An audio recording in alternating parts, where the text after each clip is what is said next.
আমি অনেক সময় নিয়ে ফেলেছি।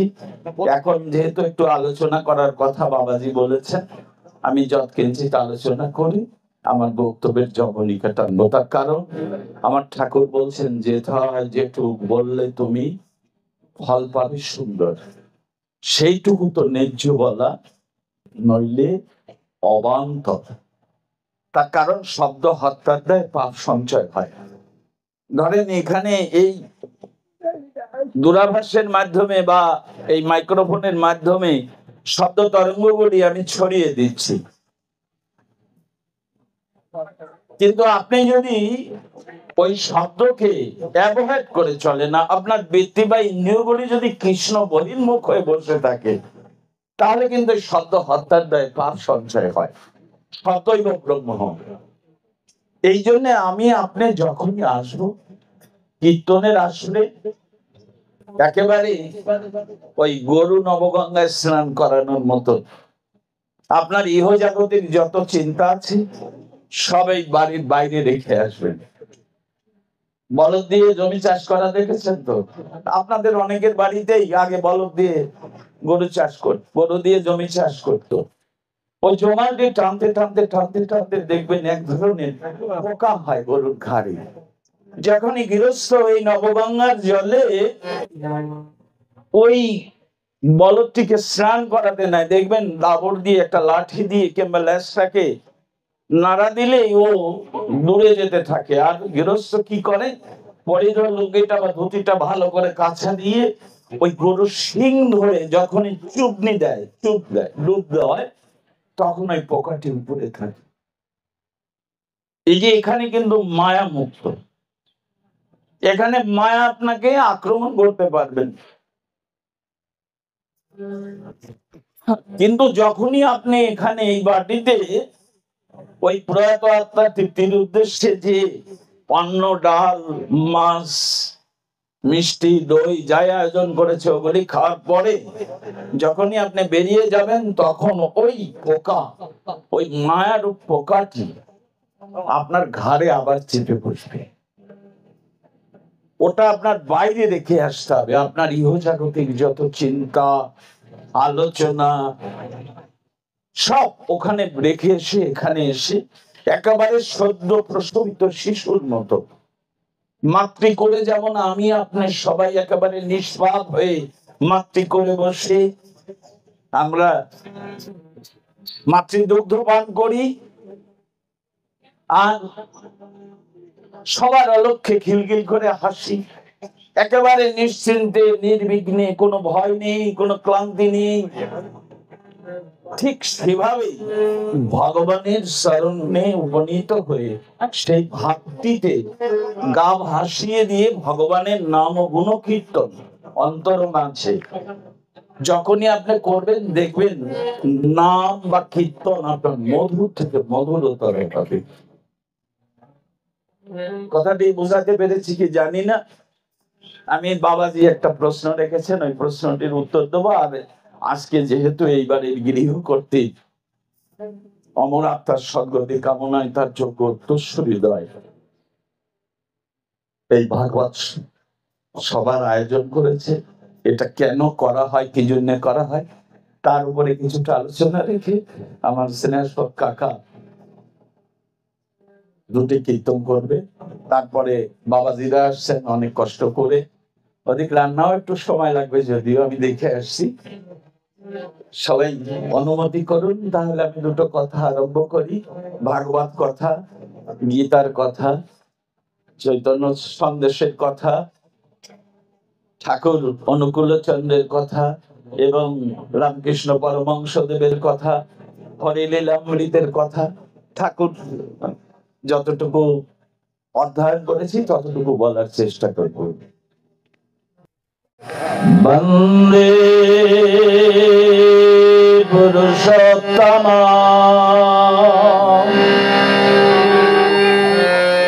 বন্দে পুরুষোত্তম বন্দে পুরুষোত্তম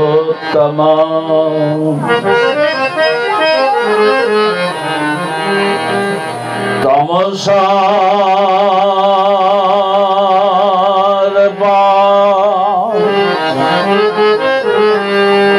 আছে দেবার্ণ ইষ্ট প্রতীকে আবির্ভূত যদ বেদাচরণে তদুপাসনতে ব্রতি হই জাগ্রত আগমন কর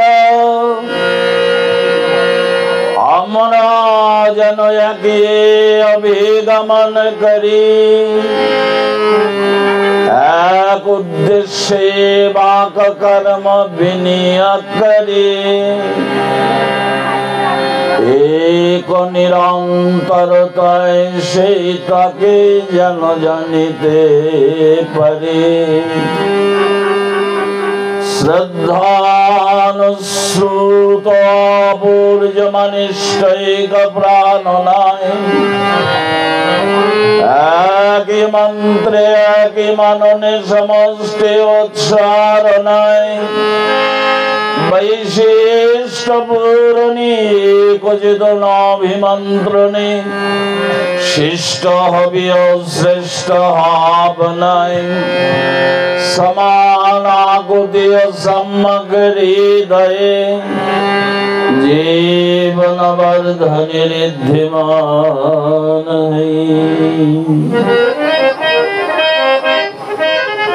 বন্দে লোকতিলকা সতত ভারত বিভূষণম আমারা গীত তুষারণং প্রবুদ্ধং লোক জীবনং প্রণায় প্রমাত্ত জাগদীপনং বন্দে জীবন জীবনং সদ্বর্ষম বোবা বাচাল হইতে পারে যে কথা বলিতে পারে না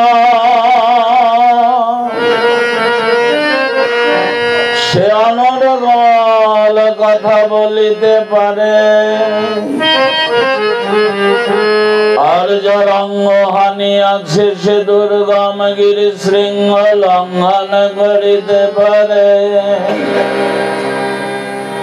যদি সে অনিন্দ সুন্দর পরমানন্দ মাধব ভক্তের অন্তরের অন্তঃস্থলের গভীর আকুলতায় রক্ত মাংস সংকুল দেহ নিয়ে ভোগ ভরা প্রেম আর ভালোবাসা নিয়ে পৃথিবীর বিভিন্ন প্রান্তে বিভিন্ন গ্রামে বিভিন্ন জনপদে তিনি আবির্ভূত হন। তিনি অনাদির আদি গোবিন্দ, তিনি সর্বকারণের কারণিক সত্তা। তার যদি হয়তোকে করুণা বারি সিঞ্চিত হয়, এই অসাধ্য সাধন সম্ভব। দেবর্ষি নারদকে উদ্দেশ্য করিয়া ভগবান শ্রীকৃষ্ণ বলিলেন, আমি যোগীদের হৃদয়ে থাকি না, আমি বৈকুণ্ঠে অবস্থান করি না বা বাস করি না, যেখানে আমার ভক্তরা দেহ মন প্রাণ উজাড় করে দিয়ে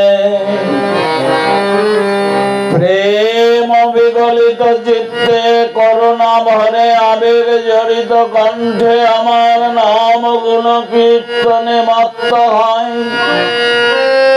তত্র তিষ্ঠামি নারদ। আমি সেখানেই অবস্থান করি। এই বাড়ির গৃহকর্ত্রীর অমরাত্মার সদ্গতি কামনায় তার যোগ্য উত্তরসূরিদ্বয় ভগবানের কে কেন্দ্র করে আজকের এই ভাগবত সন্ধ্যার আয়োজন করেছে, আজকের এই উদ্বেলনের আয়োজন করেছে, আজকের এই সম্মেলনের আয়োজন করেছে, আজকের এই মতুয়া সংঘের আয়োজন করেছে, আজকে এই বৈষ্ণব সংঘের আয়োজন করেছে। এই সংঘের মধ্যমণি হচ্ছেন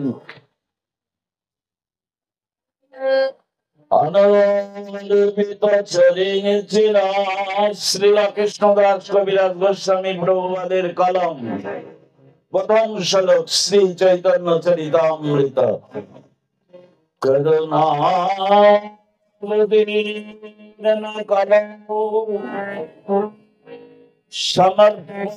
সমর্পয়োন্নত উজ্জ্বল রসং সভক্তি শ্রেয়ম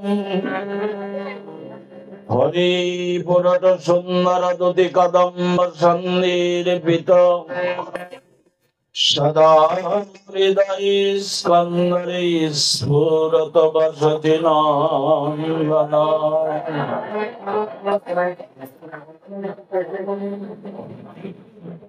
শান্তিপুরের ভুরগশয়ে